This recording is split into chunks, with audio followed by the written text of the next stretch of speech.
Buenas noches, hermanos. Bienvenidos a nuestro curso de Biblia. Vamos a continuar con lo que hemos estado viendo. Estábamos viendo la vez pasada el inicio del ciclo de José. Y estamos viendo todos los preámbulos. El primero de ellos es precisamente el de la presentación de este personaje, ¿no? Veíamos el tema de su túnica larga, ¿verdad? Que es llamado joven, ¿no? Y terminábamos hablando de los sueños. Decíamos que en el libro de Josué, bueno, más bien en el ciclo de José, el tema de los sueños es importante, ¿no? Porque van a aparecer varias ocasiones. Y justamente aparecen, decíamos la vez pasada con lo que terminábamos, que aparece todo esto del libro de José, del ciclo de José, justamente con estos sueños que él tiene, ¿no? Decíamos el primer sueño, donde estaban ahí todas las gavillas, ¿no? Y cómo todas las gavillas se postran para reverenciar a una, que es la de José. Y decíamos que pues los hermanos pues les cae mal, ¿no? Pues sí, porque que el hermano venga y diga que todos se van a hincar ante él, pues no es algo bonito, ¿no? Significa la superioridad del hermano, y aparte la idea de que los sueños anticipan un futuro, pues obviamente se puede ver reflejado aquí, ¿no? Entonces hay un futuro, un sueño en el futuro, que vamos a ser doblegados por nuestro hermano menor, pues como que no les gustaba, ¿no? Y luego cuando le dice a su papá, ¿verdad?, que las estrellas, ¿verdad?, se van a doblegar ante él, bueno, también su papá dice, pues está mal, ¿no? O sea, ¿de dónde sacas esas ideas? Y entonces veíamos cómo por un lado, pues Jacob se queda callado con esto, no dice nada, ¿verdad? Le dice que se calle, que no diga más, y se queda pensando. Pero sus hermanos pues van llenándose por un lado de envidia, ¿no? Se van llenando de este rencor. Y entonces aparece un pequeño intermedio, podríamos decir, ¿no?, en este capítulo 37 que estamos hablando, ¿no?, entre el versículo 12 y 17, un pequeño intermedio, antes de continuar propiamente con todo el drama, ¿no?, que se va a desatar a partir de esto, ¿no?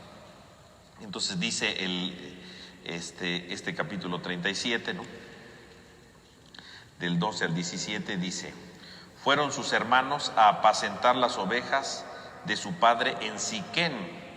Y dijo Israel, Jacob, ¿no?, acordémonos que le cambió el nombre, ¿no?, Israel a José: mira, tus hermanos están pastoreando en Siquén, ve de mi parte a donde ellos. Dijo: estoy listo.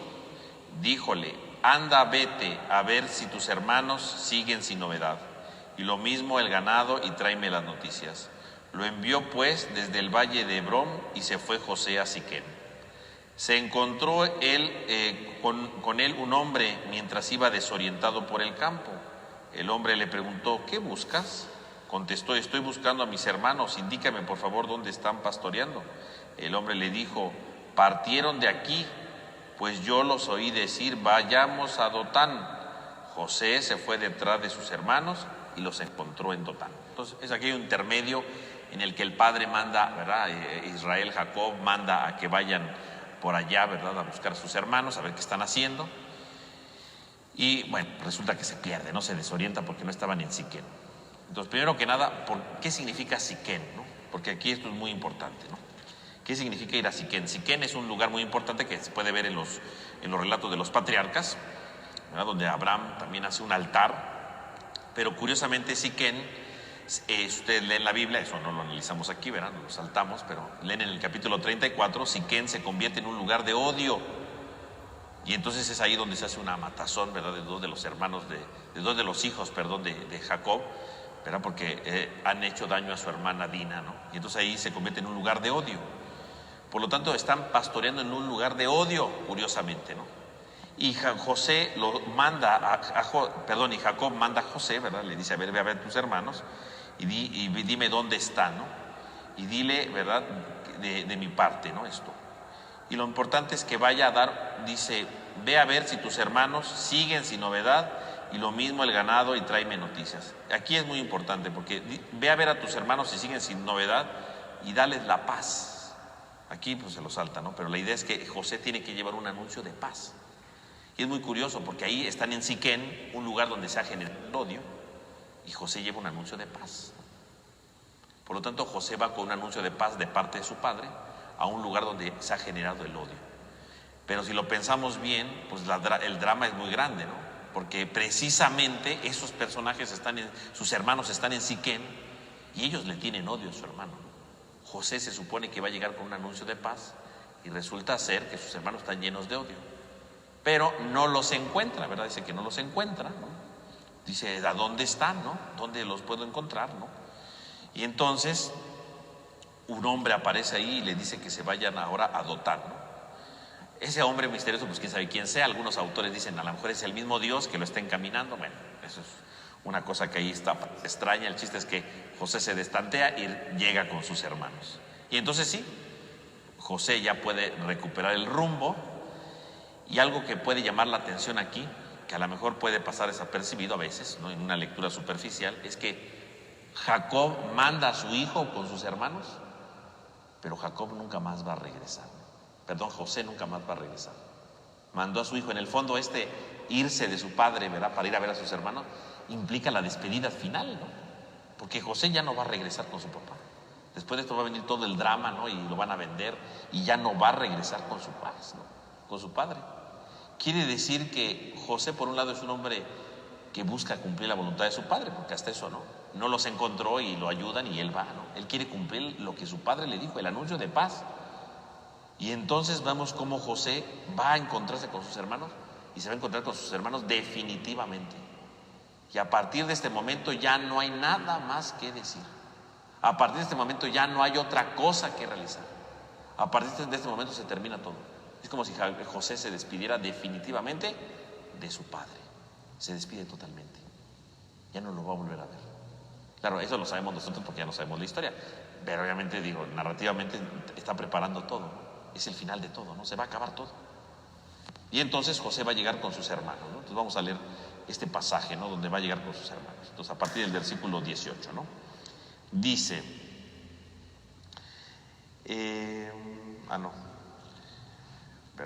versículo 18. Ellos lo vieron de lejos y antes que se les acercara conspiraron contra él para matarlo. Y se decían mutuamente, ahí viene el soñador, vamos a matarlo y le echaremos a un pozo cualquiera y diremos que algún animal feroz lo devoró. Veremos entonces qué pasará con sus sueños. Rubén los oyó y pensó en liberarlo de sus manos. Dijo, no atentemos contra su vida, y añadió, no derramemos sangre, échenle a ese pozo que hay en el páramo, pero no pongan la mano sobre él. Su intención era salvarlo de sus hermanos para devolverlo a su padre. Entonces llegó José a donde sus hermanos. Estos despojaron a José de su túnica, aquella túnica de manga larga que llevaba puesta, y echándole mano lo arrojaron al pozo. Aquel pozo estaba vacío sin agua, y luego se sentaron a comer. Al alzar la vista divisaron una caravana de ismaelitas que venían de Galad con camellos cargados de almáciga, sanadadca y ládano, que bajaban hacia Egipto. Entonces Judá dijo a sus hermanos, ¿qué aprovecha que asesinemos a nuestro hermano y luego tapemos su sangre? Vamos a venderlo a los ismaelitas para que no pongamos la mano en él, porque es nuestro propio hermano, nuestra carne. Y sus hermanos asintieron. Pasaron unos madianitas mercaderes y descubriéndolo y subieron a José del pozo.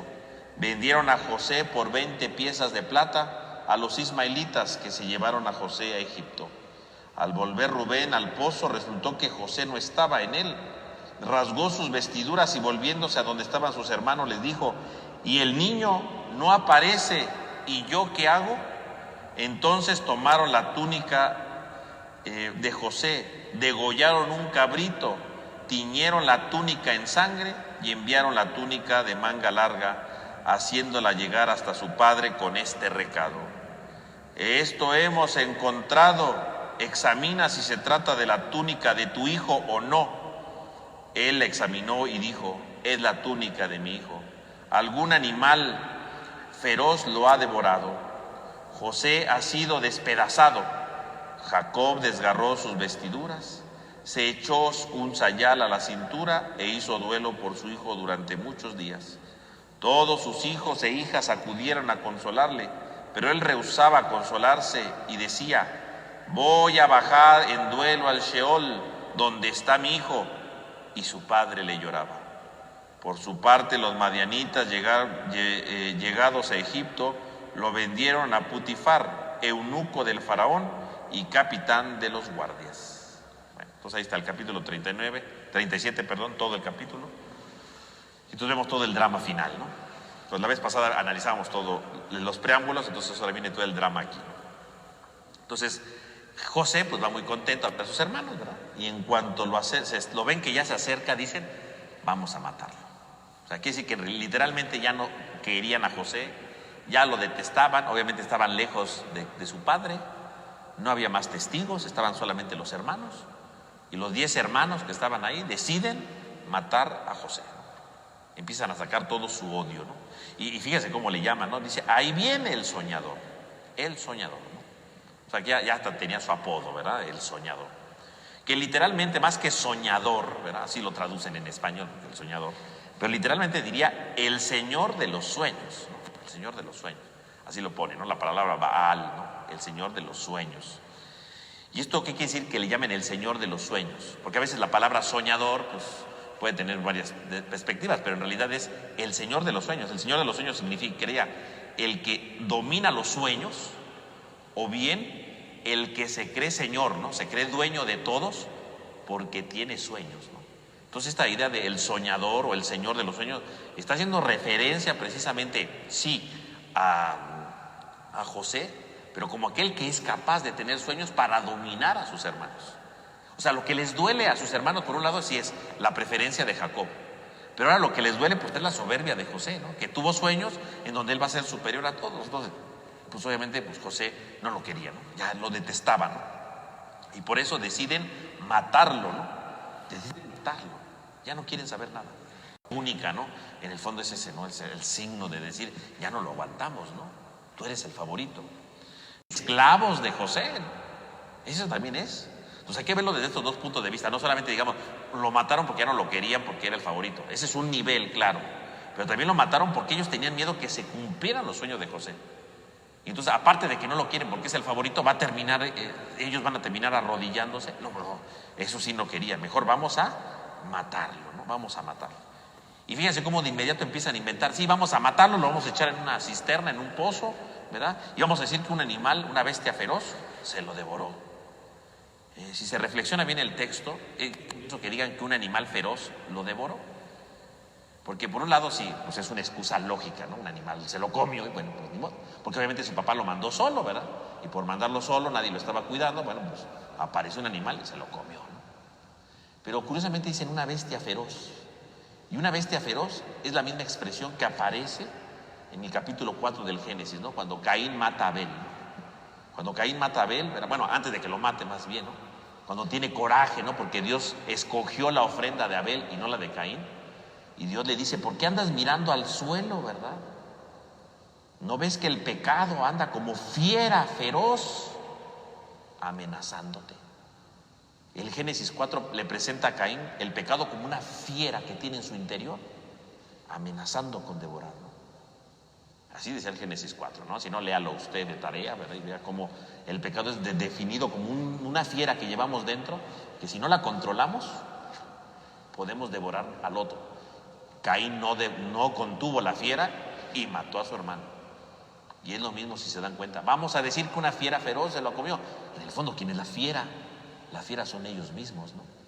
Ellos mismos son los que están decidiendo matar. No se están conteniendo y lo quieren matar, ¿no? En el fondo tienen razón, una fiera feroz lo devoró. Claro que sí, ¿quién es la fiera? Son ellos. Su odio, su rencor, su resentimiento, ¿verdad?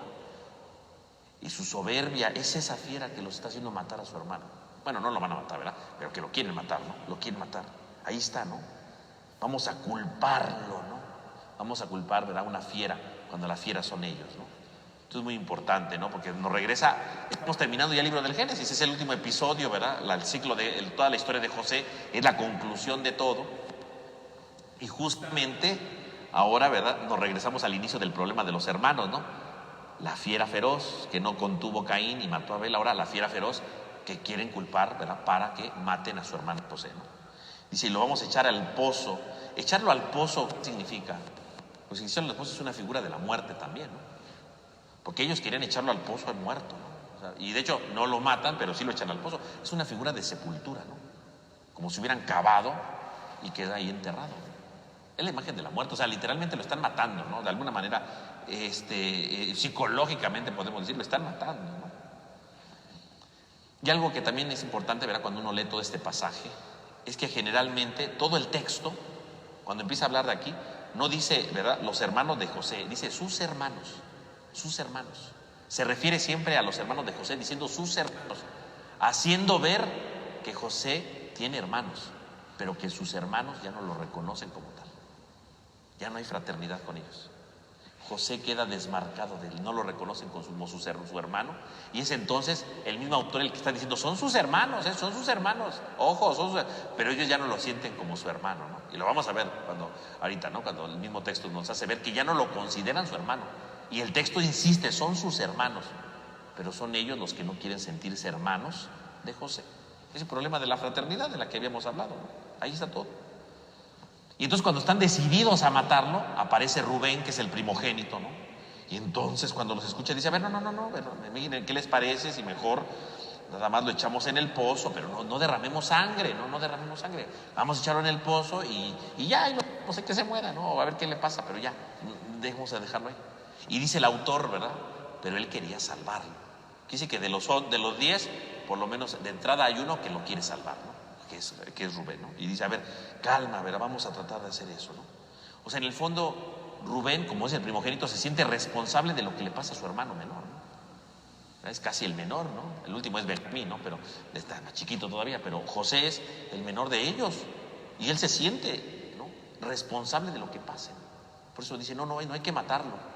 Porque los ve muy decididos, dicen, no, estos lo van a matar, o sea, no lo matemos, vamos a dejarlo ahí en el pozo, ya, no, hay que se quede y ya, hay que se muera, pero no vamos a derramar su sangre, porque lo que él quería era liberarlo, dice, ¿no?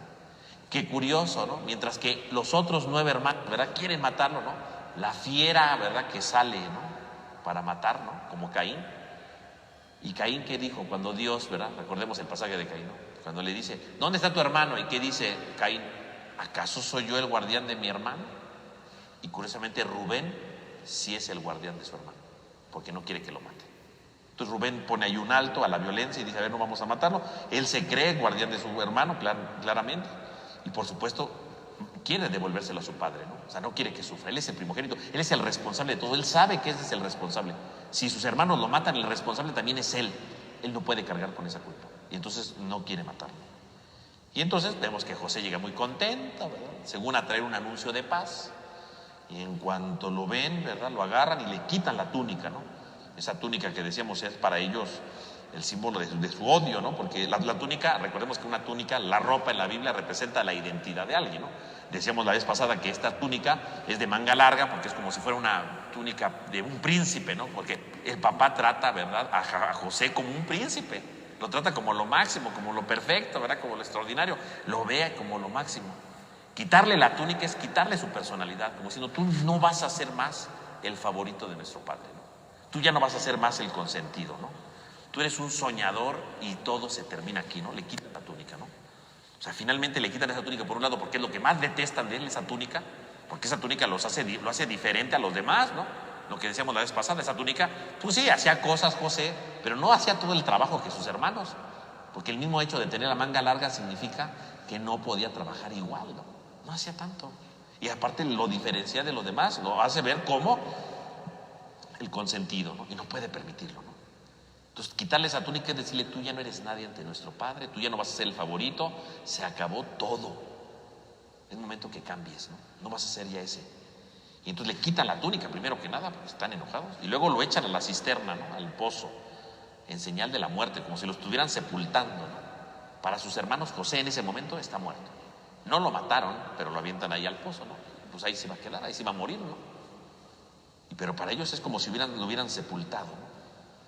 Algo que llama mucho la atención en esta parte del relato es que José no dice absolutamente nada. José no habla en este pasaje, en esta parte del pasaje ya no. Cuando lo mandó su papá dijo que sí iba, ¿no? Y ahí habló, y cuando se perdió pidió orientación, habló. Pero ya en esta parte del relato José no vuelve a hablar. Va a volver a hablar hasta que aparezca en Egipto, ¿no? Ya cuando está ahí de esclavo, ahí va a volver a hablar. Pero en todo este relato, curiosamente, José no habla. José no habla. No tiene palabra. ¿Y por qué no tiene palabra? Porque simbólicamente, ¿qué está dando a entender? Obviamente José tuvo que haber dicho algo, ¿no? Si lo vemos narrativamente, pues tuvo que haber dicho algo. Déjenme en paz, sáquenme de aquí, una cosa tuvo que haber dicho. Pero el autor no dice que dice nada. ¿Por qué? Porque para los hermanos, como José ya está muerto, un muerto no tiene nada que decir, ¿no? Un muerto no tiene nada que hablar. Un muerto no tiene nada que pronunciar. Y si un muerto no tiene nada que decir, bueno, pues entonces que se quede muerto. No dice nada, no lo escuchan. Y tan no lo escuchan que no se oye ninguna voz de José aquí, ¿no? Nada se oye. Esto es muy significativo, ¿no? ¿Por qué no habla José? ¿Por qué no se defiende? Seguramente sí, pero narrativamente lo que está diciendo el autor es: para ellos ya está muerto José, y un muerto no habla, a un muerto no se le escucha, y como el muerto no se le escucha, no se oye palabra alguna de José. José está muerto, definitivamente, ¿no? Al punto que ni siquiera comunica nada, no le dice nada a sus hermanos. Y termina, ¿verdad?, esta idea, ¿verdad? Fíjense este relato cuando dice que lo echan al pozo, ¿verdad? Dice, lo echaron al pozo, que estaba vacío, sin agua. Dice, y luego se sentaron a comer. Eso es un detalle muy cruel, porque imagínense la escena: le quita la ropa, lo avientan al pozo, y ya que está ahí el pobre muchacho ahí en el pozo, ¿verdad?, sin poder hacer nada, sin salir, ¿no? En ese momento se sientan los hermanos a comer. Es un detalle por un lado cruel, ¿no? Porque uno dirá, pues están comiendo para seguir vivos, y él ya no le dan de comer porque no existe, ya está muerto, ¿no? Para ellos, entonces no le van a dar de comer. Pero también este dar de comer es muy significativo, porque está anticipando lo que va a pasar en el futuro, ¿no? Ahí ellos pueden comer, y va a llegar en el futuro, y José es el que no puede comer, y en el futuro se van a cambiar los papeles, porque va a venir una gran hambruna, ¿verdad? Se han leído el relato de José, ¿no? Va a venir una gran hambruna en la que los hermanos no van a tener que comer y van a tener que ir a Egipto para que José les dé de comer. Y se van a invertir los papeles. Está anticipando esto, ¿no? Mientras que aquí son ellos los que comen y dejan muerto de hambre a José, al rato los muertos de hambre van a ser ellos. Y curiosamente, al que dejaron morir de hambre en ese día, ese que murió de hambre se va a convertir en el que les va a dar de comer. A eso se va a invertir los papeles, ¿no? Y va a cambiar, ¿no? Y entonces, ¿verdad?, están ahí todos comiendo, muy tranquilos, ¿verdad? Y ahí el otro ahí en el pozo, ¿verdad?, sin hacer nada. Y de repente dice, divisaron una caravana de los ismaelitas que venían de Galaad, ¿no? Y ahí con todas sus mercancías, ¿no? Y es cuando a Judá se le ocurre una idea, ¿verdad? Y si lo vendemos. O sea, en el fondo, ¿verdad?, planea también salvarle la vida con mancharnos de sangre las manos. No podemos vender, hasta dinero vamos a tener, ¿no? Y entonces lo van a sacar del pozo para poderlo vender, ¿no? Pero fíjense que aquí hay una cosa muy distinta, porque Judá decide salvarle la vida también, así como Rubén, pero son dos cosas distintas, no son iguales. Rubén dice, no hay que matarlo, échelo al pozo, hay que se quede, y ya cuando no vea a nadie, él lo iba a sacar y lo iba a devolver a su padre, ¿no? En cambio, Judá sí quiere salvarle la vida, pero no le quiere salvar la vida nada más así de, ay, le salvamos la vida a mi hermano. No, vamos a salvársela, pero para que se vuelva esclavo. O sea, le quiere salvar la vida no porque lo quiera vivo, lo quiere salvar para castigarlo. Vamos a volverlo esclavo, que era justamente que sería lo contrario de su sueño, ¿no? Que había dicho en su sueño, todos se van a doblar ante mí, ¿no? Todos se van a doblegar, o sea, yo soy el dueño y ustedes van a ser mis esclavos. Y en el fondo es castigarlo y decirle, a ver, este que pretendía que nosotros fuéramos sus esclavos, ahora vamos a venderlo como esclavo para que el esclavo sea él, para que el que se doblegue sea él. Nosotros no vamos a doblegarnos a él, va a ser él el que se va a doblegar ante sus dueños. Y entonces lo van a sacar y lo van a vender como esclavo. Judá entonces sí piensa salvarle la vida, pero no se la salva por buena gente, le salva la vida para castigarlo, ¿no? Tú querías hacernos esclavos, el esclavo vas a ser tú. Tú vas a ser el esclavo, ¿no? Tú vas a convertirte en eso, ¿no? Te vamos a esclavizar, ¿no? Y entonces podemos ver entonces, sí, dos hermanos que salvan, pero uno que quería salvar para hacerle el bien y otro que lo salva, pero para hacerle el mal, ¿no? Bueno, no vamos a mancharnos las manos, pero te conviertes en esclavo, ¿no? Son dos diferentes niveles, ¿no? Por eso cuando Rubén regresa a ver cómo va el asunto, pues llega y resulta ser que no está José, ¿no? Dice, ¿dónde está José, no? Y fíjese cómo va con ellos, dice, ¿dónde está el niño, no? Dice, el niño no aparece. Qué curioso que le llame el niño. Decíamos la vez pasada que ya tenía 17 años, ya era un adulto, ¿no? En su tiempo ya era considerado como un adulto, pero curiosamente le llama el niño. ¿Por qué le llama el niño? Porque reconoce que José depende de su padre.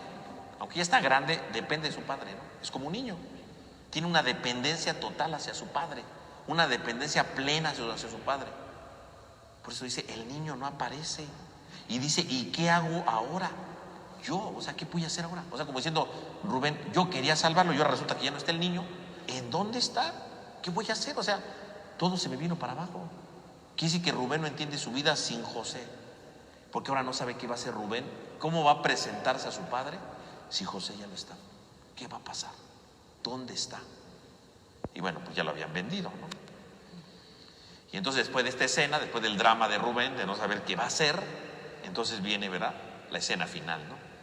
Entonces tomaron la túnica de José, degollaron un cabrito, tiñeron la túnica en sangre y le enviaron la túnica de manga larga, haciéndole llegar hasta su padre con este recado: esto hemos encontrado, examina si se trata de la túnica de tu hijo o no.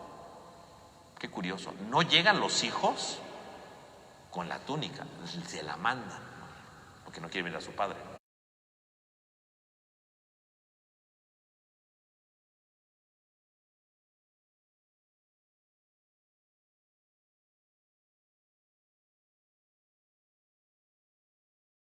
Porque este texto tiene una profundidad mayor, ¿no?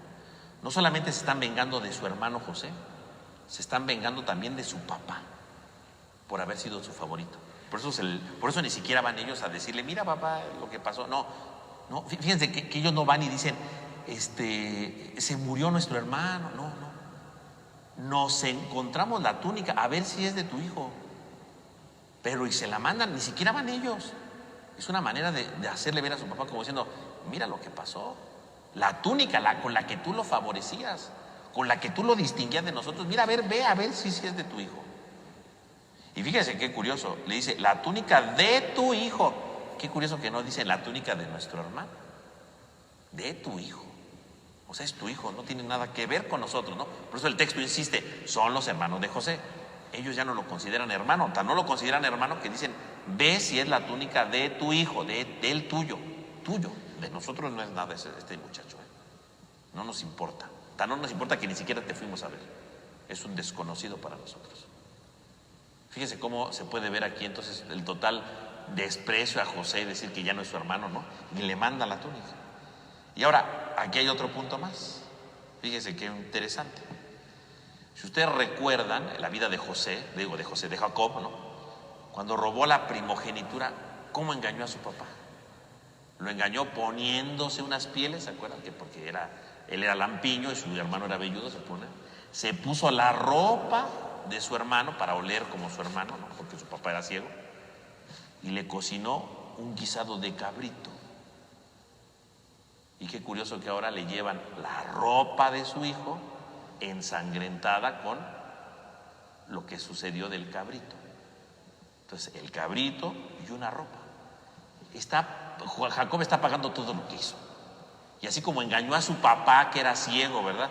Y se puso ropas, ¿verdad?, que no le correspondían, ¿verdad?, para engañarlo y robarle la bendición, y le preparó una olla con cabrito. Ahora sus propios hijos, ahora es lo mismo, se lo regresan. No se ponen ellos ropas, ¿verdad? Pero ellos mismos engañan a su padre poniéndole la ropa de su hijo ensangrentada.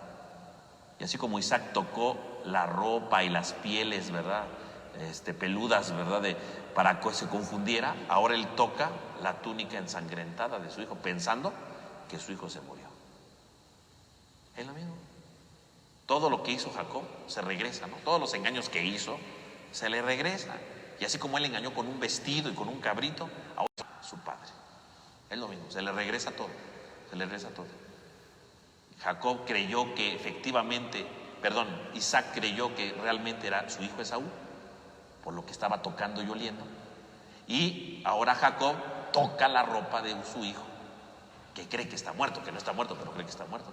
Lo engañaron, igual de ciego que su padre Isaac. El otro ciego físicamente, ¿verdad?, evidente, pero ciego espiritual, porque cuando ve la sangre se pone a llorar y a desesperarse, porque cree que de verdad se murió su hijo. La historia se repite y Jacob paga todos sus engaños que hizo en el pasado, los paga ahora de nuevo. Y de la misma manera, ropa y cabrito, lo mismo, se repite lo mismo, ¿no? Lo mismo. Por lo tanto, podemos ver esta realidad, ¿no? De cómo los hermanos de José buscan también mortificar a su padre, ¿no? Que sienta la muerte de su hijo, ¿no? Que piense que ya su hijo desapareció definitivamente. Y obviamente de que no quieren a José, no lo quieren, ¿no? Lo echaron allí en el pozo como señal de la muerte. Y obviamente la idea de matar al cabrito, de desangrarlo, de llenarle la túnica de sangre, bueno, pues es como si estuvieran matando a José, ¿no? Es una imagen violenta, muy agresiva, ¿no? El narrador lo ve muy sencillo, pero usted piensa el hecho de agarrar al animal, de derramarle la sangre, de embadurnarlo, es como si estuvieran matando a José. No lo mataron físicamente, pero espiritualmente lo están matando, ¿no? Psicológicamente, ¿no? El derramar la sangre, el ver la sangre en la vestidura. O sea, en realidad no querían a José, ¿no? Lo querían muerto, ¿no? Y es una manera, ¿verdad?, como se está viendo totalmente la muerte, ¿no? Definitivamente, ¿no? Y entonces ahora todo se le regresa a Jacob y lo único que puede decir es la túnica, fíjense, de mi hijo. Algún animal feroz le ha devorado. ¿A quién? A su hijo. Ha sido despedazado José. 3 veces, ¿no? Mi hijo, le han devorado José. 3 veces, se repite 3 veces la idea de su hijo, ¿no? Que ha muerto, ¿no? El número 3 es la perfección, significa que para él, su hijo ha muerto totalmente, no tiene nada que hacer, ¿no? Jacob sabe que su hijo José está desaparecido, ¿no? Y fíjese qué curioso, ¿no? Dice, algún animal feroz lo ha devorado. Ellos no le dijeron nada, ¿no? Él ya saca su conclusión, un animal feroz. Y sí, un animal feroz lo devoró, nada más que el animal feroz son sus propios hijos, ¿no? Sus hermanos. Un animal feroz lo devoró. Y entonces ya concluye el relato, ¿verdad? De manera trágica, ¿no? Jacob desgarró su vestido, se echó un sayal, ¿verdad? Un sayal es una vestidura áspera, así como una especie como de costal, ¿no? Que pica, ¿no? Porque es una señal de penitencia, ¿no? A la cintura, e hizo duelo por su hijo durante muchos días. Todos sus hijos e hijas acudieron a consolarle, pero él rehusaba consolarse y decía, voy a bajar de duelo al Sheol, donde está mi hijo. El Sheol, pues, es el lugar de los muertos, ¿no? Entonces, o sea, como diciendo, yo también me quiero morir, se murió mi hijo, yo me quiero morir con mi hijo, ¿no? Ahí está el Sheol. Una cosa terrible, ¿no? Y aquí podríamos decir que los hijos tratan de consolarlo. Uno podría decir, ay, pero qué cínicos, ¿no? Después de todo lo que hicieron, lo quieren consolar. Bueno, puede ser sí un acto de cinismo, pero puede ser otro acto, ¿no? Porque si lo pensamos bien, en el fondo, haber matado, bueno, haber vendido a José, ¿no? En el fondo, ¿qué es lo que pretendían? Que si Jacob pensaba que estaba muerto, pues ya no iba a haber hijo favorito, ¿no? Ese es el problema de fondo, el hijo favorito, ¿no? El problema de fondo es la túnica, el favorito. Seguramente los hermanos pensaban, decían, bueno, pues si ya no está José, ya no va a haber hijo favorito, ya no va a estar pensando en José, y vamos a hacer una familia normal, sin favoritos, todos iguales, todos con el mismo rango. No debe de haber ya distinciones entre nosotros, somos todos una misma familia. Ya no hay hijos favoritos. Y curiosamente, pues le salió mal el plan, ¿no? Porque se supondría que no iba a haber hijo favorito, pero Jacob sigue pensando en José, aunque esté muerto, ¿verdad? Al punto que quiere morirse como su hijo. Ya me quiero ir al Sheol, ya me quiero ir al otro mundo, ¿verdad? Ya no quiero estar aquí. Quiere decir que aunque José se murió, siempre siguió pensando en José. Y aunque ya no estaba ahí para vestir la túnica de mangas largas y para hacer la diferencia entre José y los hermanos, de todos modos la diferencia la iba a seguir haciendo. Pero ahora con su hijo muerto y los hijos vivos, iba a seguir siendo lo mismo. O sea que el supuesto plan que podríamos fraguar de aquí sería: muerto José, se acabó el problema porque ya no va a haber dificultad. Oh, sorpresa, sigue el problema. Falló todo, se les echó a perder todo. Y el llanto del padre sigue, ¿no? Como lo vamos a ver, ¿no? En el capítulo 45 va a seguir llorando Jacob por su hijo. O sea que nunca se le quitó el dolor, ¿no? Medio se consoló con Benjamín, que era su otro hijo, ¿verdad? Favorito, pero José se le fue. O sea que nunca lo superó. Nunca superó esa pérdida, y los hermanos se van a dar cuenta que nunca se superó nada, ¿no? Es un drama esto, ¿no? Y entonces termina el relato, ¿no?, del capítulo diciendo: por su parte los madianitas llegaron a Egipto, vendieron a José a Putifar, el eunuco del faraón y capitán de los guardias. Terminan vendiéndolo a un alto funcionario, ¿no?, y termina siendo el esclavo. Y ahí termina la primera parte, ¿no?, el primer acto. Y repentinamente, verán, no vamos a leerlo aquí porque si no nunca acabamos, ¿verdad?, pero el capítulo 38 uno pensaría que sigue la continuación de esto, pero no. En el capítulo 38 aparece una historia de Judá, el otro hijo el que vendió precisamente a José, ¿no?, el que tuvo la idea de venderlo, ¿no?, de Judá, y aparece repentinamente la historia de Judá. ¿Por qué aparece la historia de Judá? Aparece como Judá se va, se casa, tiene 3 hijos y empieza la historia de ellos, ¿no?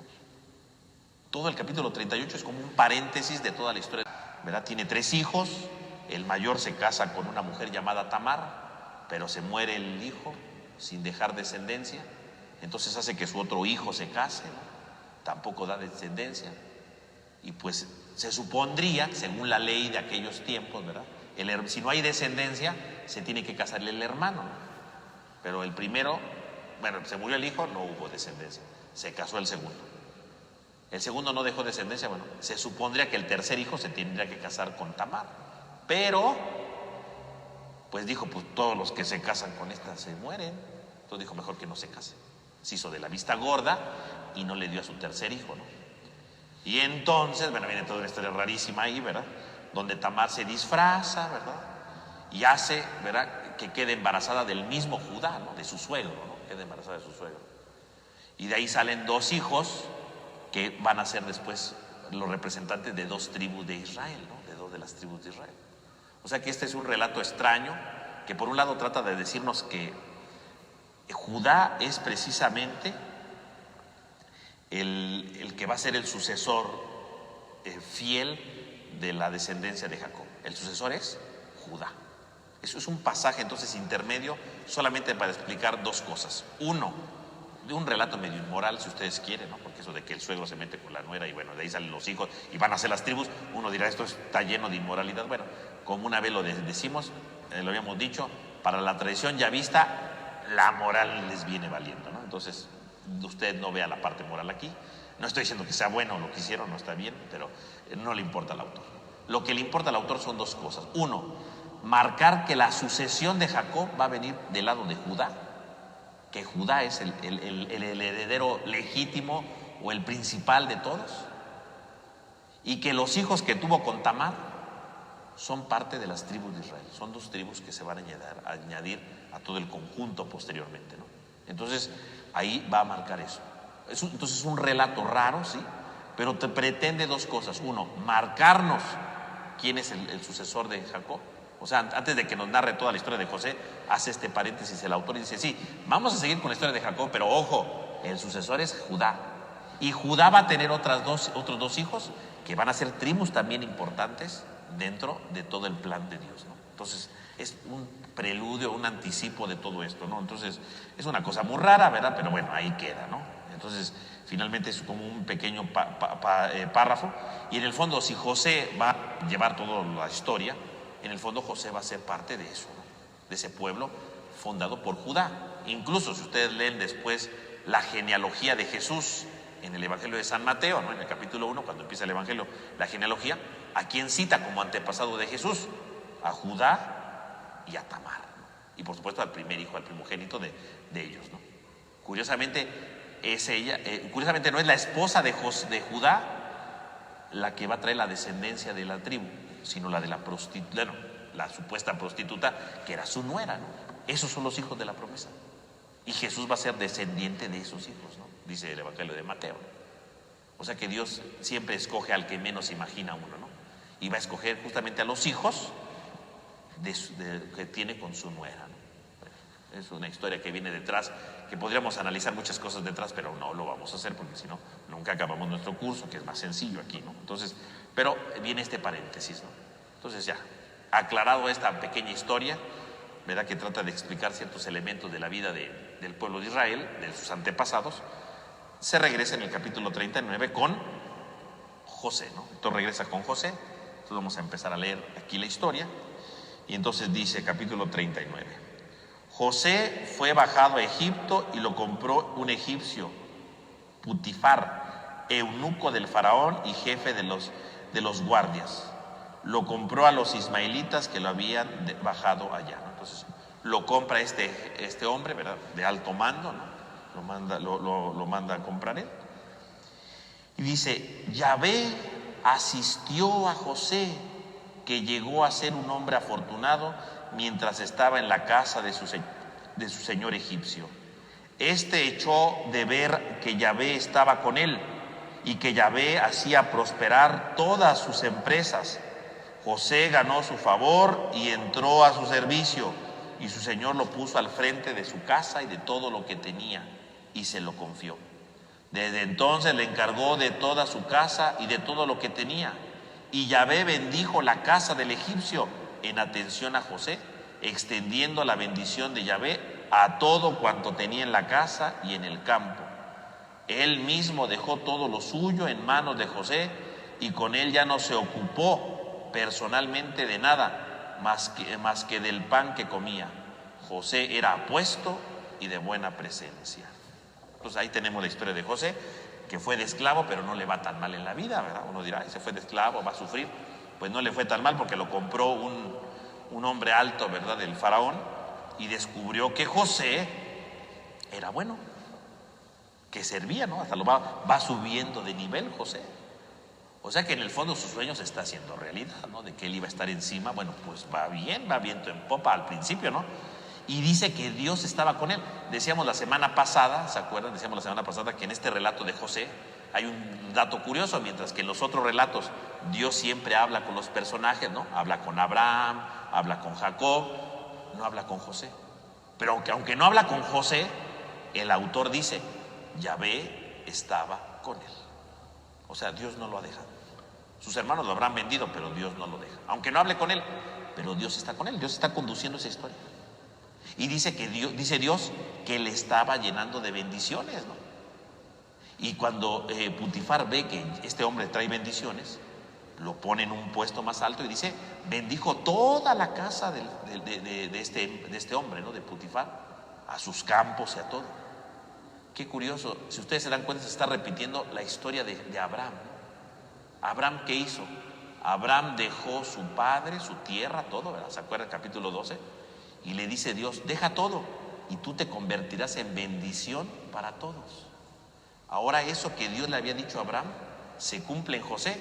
José dejó a su padre, digo, no de buena gana, pero lo dejó, ¿verdad? Dejó a su padre, y como consecuencia de dejar a su padre, ¿qué pasó?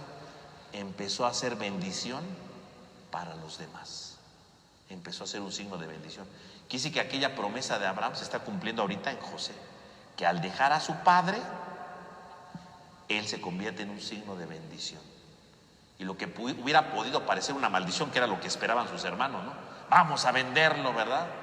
Curiosamente no, se convierte en un signo de bendición, ¿no? Se convierte en un signo de bendición. Bueno, entonces se convierte en un signo de bendición, empieza a bendecir todo.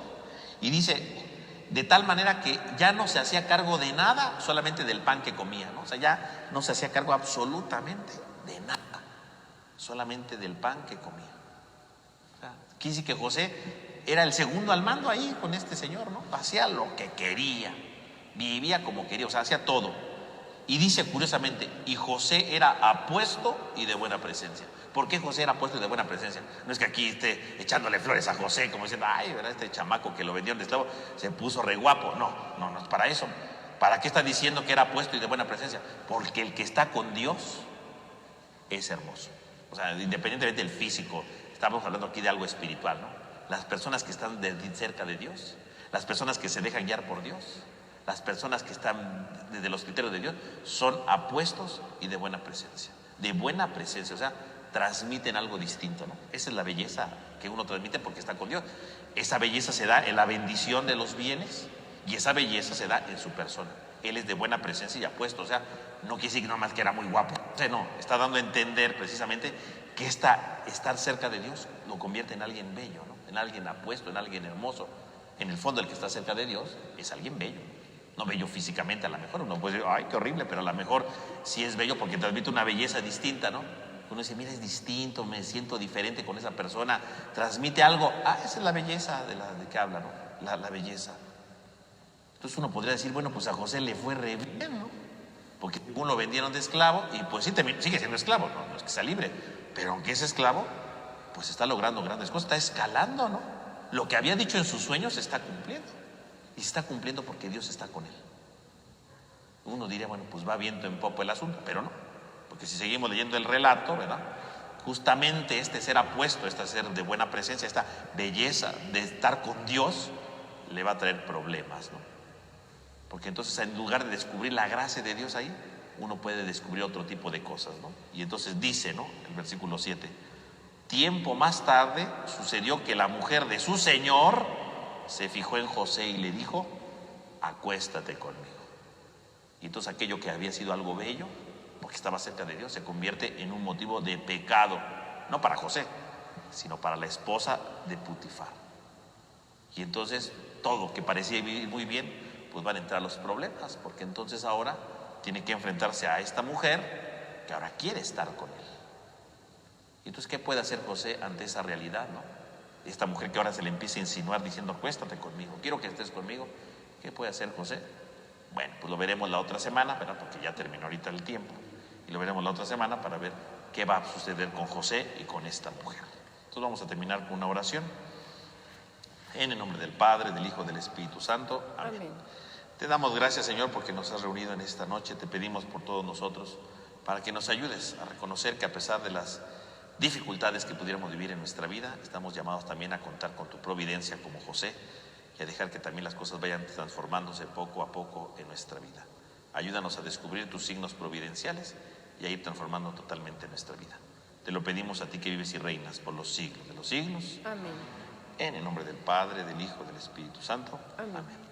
Pues que tengan todos una buena noche, que descansen. Nos vemos Dios mediante la próxima semana.